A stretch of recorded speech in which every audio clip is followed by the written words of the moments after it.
അസ്സാം വലൈക്കും വറഹമത്തുള്ള.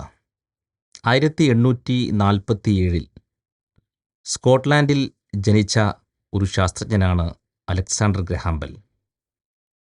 ടെലഫോൺ കണ്ടുപിടിച്ച ശാസ്ത്ര പ്രതിഭ എന്ന നിലക്കാണ് അദ്ദേഹം ലോകത്ത് ഏറെ അറിയപ്പെട്ടത്, പ്രശസ്തനായത്.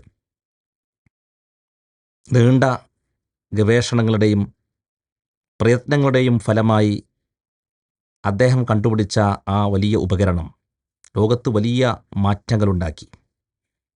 പക്ഷേ അദ്ദേഹത്തിന് ഒരിക്കൽ പോലും തൻ്റെ അമ്മയോടോ തൻ്റെ ഭാര്യയോടോ ആ ടെലഫോണിലൂടെ സംസാരിക്കാനുള്ള ഭാഗ്യമുണ്ടായില്ല.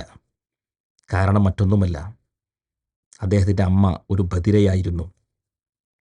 ഭാര്യ സംസാരശേഷിയില്ലാത്തവളായിരുന്നു.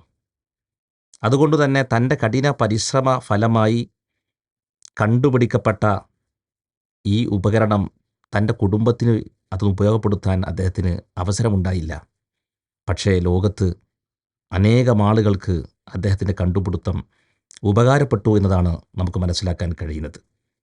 പ്രിയമുള്ളവരെ, സ്വന്തം ആവശ്യങ്ങളെക്കാൾ മറ്റുള്ളവരുടെ ആവശ്യം പൂർത്തീകരിക്കാൻ ഇറങ്ങിത്തിരിക്കുന്ന ഇത്തരം കുറേ മനുഷ്യരുടെ പ്രയത്നങ്ങളാണ് നമ്മുടെയൊക്കെ ജീവിതത്തെ മനോഹരമാക്കുന്നത്.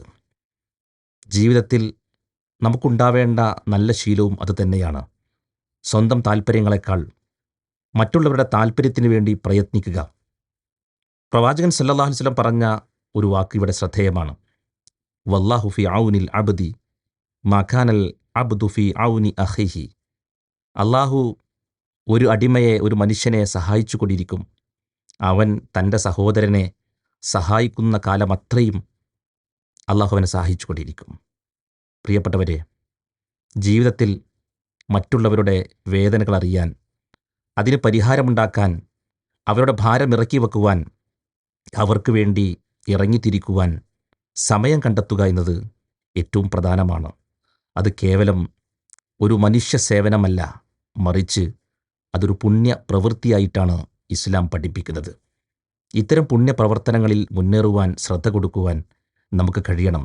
സ്വാർത്ഥതയെ ബലികഴിച്ച് നമുക്ക് വേണ്ടി മാത്രമല്ല മറ്റുള്ളവർക്ക് കൂടി ജീവിക്കേണ്ട ആളുകളാണ്, പ്രവർത്തിക്കേണ്ടവരാണ് എന്ന ചിന്തയാണ് നമ്മളിൽ ഓരോരുത്തരുടെയും ഭാഗത്തു നിന്നും ഉണ്ടാവേണ്ടത്. അള്ളാഹു അനുഗ്രഹിക്കട്ടെ.